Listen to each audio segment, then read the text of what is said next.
جب تک ہم لوگوں سے مرعوب رہیں گے اور جب تک ہم خوفزدہ رہیں گے اور جب تک ہم سستی کا شکار رہیں گے اور جب تک ہم مزمزم رہیں گے، یاد رکھیے ایک قدم آگے نہیں بڑھ سکتے۔ تو اس کا ارادہ کریں۔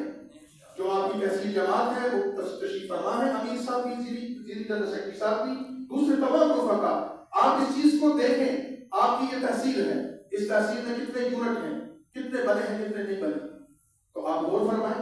اگر مثال کے طور پر 20-25 یونٹ ہوں گے تحصیل میں، تو آپ ہر یونٹ پہ تنظیم قائم کریں، اس کا ہدف مقرر کریں۔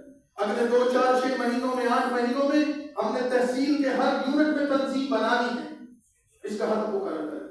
ذیلی جماعت مسلسل رپورٹ لے اس چیز کے حوالے سے، اور پھر جب یونٹ سازی ہو جائے، تنظیم سازی ہو جائے تمام کی تمام یونین کونسل میں، تو پھر یونین کونسل کے لوگوں کے ذمہ لگائیں۔ آپ نے ہر وارڈ میں جماعت بنانی، ہر وارڈ کی سطح پر یا ولیج کی سطح پر یا گاؤں کی سطح پر یا چھت کی سطح پر یا آپ کی جہاں جو بھی یونین کونسل کے نیچے جو ماتحت شاخیں ہیں وہ کسی بھی عنوان سے ہوں، آپ نے اس پر اپنی جماعت قائم کرنی۔ تو یہ آپ کے اہداف ہیں، ان پر آپ نے نکلنا ہے۔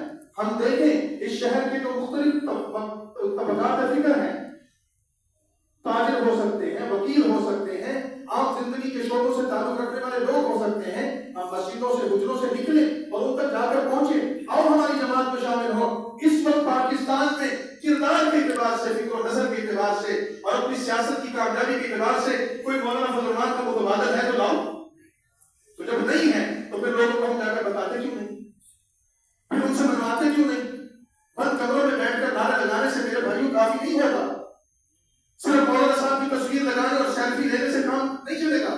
اگر ہمارا یقین ہے تو ہم جائیں، لوگوں کو بتائیں کہ تم نے مسلم لیگ کو آزمایا، پیپلز پارٹی کو آزمایا، پی ٹی آئی کو آزمایا، قوم پرست لیڈروں کو آزمایا، آؤ ذرا ان مولانا صاحب کو بھی آزما کے دیکھ لو، نہ تمہاری تاریخ اور تمہاری نسلوں کی تاریخ اور کردار بدل گیا اور ان کا مستقبل بدل گیا تو پھر کیا؟ جب ہمیں یقین ہے زندہ باد زندہ باد سے کام نہیں چلے گا، میدان میں نکلنا پڑے گا۔ ہمارے بزرگوں نے یہ جماعت ہم تک پہنچائی ہے، اور اکثر آپ نوجوان ماشاءاللہ بیٹھے ہیں، تو پھر ہماری جوانیاں اس پر فدا ہونی چاہیے۔ تو تیار ہے اس کے لیے؟ انشاءاللہ۔